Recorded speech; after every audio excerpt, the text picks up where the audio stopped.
This was a game that attracted attention for its presentation and was a much more provocative game compared to other mainstream fighting games at the time.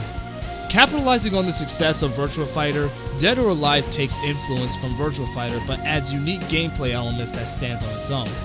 Dead or Alive was released in 1996 for the arcade, 1997 for the Sega Saturn, and 1998 for the Sony PlayStation. It features a unique countering system where you can parry a move to either force away or counter damage your opponent. The guard button in Dead or Alive is now a hold button where you can grab your opponent's limbs if they're attacking. Also, the outer edges of the fighting arena are set with explosives where they deal a high amount of damage to any fighter that comes into contact with it. This can lead to the opposing player executing a juggling air combo. Some people think it's a Virtua Fighter ripoff, but I don't think it is. I'm going to talk about both versions for this review, mostly the Sega Saturn version, but also some bits of the PlayStation version. I'm going to review the Sega Saturn version first. Graphically, it's an arcade-perfect port. If there's one thing the Sega Saturn was really good at, it was having arcade-perfect ports of the most famous arcade games released at the time.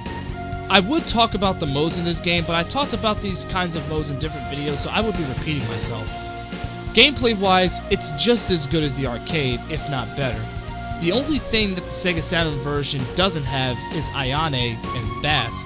These two characters never even made their appearance in the series until an updated version came out called Dead or Alive++, which also had an arcade release. This is the version of Dead or Alive that the PlayStation version is based off of. That version features Ayane and Bass. Speaking of which, let's talk about this version. It's graphically inferior to the Saturn version, but it still plays in 60 frames per second. It also has more modes, including the Team Battle mode where you can play with up to 5 characters. Raido, the final boss of Dead or Alive, is also a playable character. Whether or not if you prefer the Sega Saturn or the Sony PlayStation version is entirely a matter of opinion. I think both versions are equally great. Ayane and Kazumi are both regarded as some of the greatest female characters in video game history because of their backstory and their playstyle. They're both one of the top mascots of Tecmo, right next to Ryu Hayabusa from Ninja Gaiden.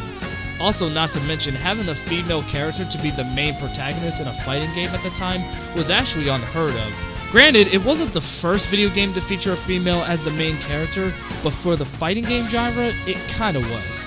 Dead or Alive on Sega Saturn is a huge recommendation to anybody who is a big fan of the fighting game genre. It's one of my favorite fighting games on the system next to Fighter's Mega Mix. The history behind this game is actually pretty interesting. During the mid-90s, the company Tecmo was in financial trouble. The company was well aware of the popularity of Virtua Fighter in Japan at the time, which led to management asking Tanabu Adagaki to create a game similar to Virtua Fighter. Adagaki was actually a fan of Virtua Fighter, but he wanted Dead or Alive to stand on its own and not be a clone. This included a stronger emphasis on being provocative because he believed that having sex and violence would equal entertainment. This led to the infamous bouncing breast physics that's in the game. Dead or Alive became a commercial success, helping Tecmo overcome their financial problems. The success of the game was so huge that it turned into a franchise, and many sequels and spin-offs would come soon afterwards. I'm personally a fan of the franchise, and anyone who loves fighting games will definitely have a good time playing this game. It's definitely a fighting game worth your time. I hope you guys enjoyed this not so long review, but to be honest, there really wasn't a whole lot to say about this game, because everything I said about this game, pretty much I've already said about most other fighting games, but I felt the need to mention this one because Dead or Alive doesn't receive a lot of attention like it used to, and I feel like it's one of those games where it definitely needs to be seen to be believed. It's a really awesome fighting game. I'm gonna get out of here, so hopefully you guys enjoyed this review. This is your friendly neighborhood reptile, signing off.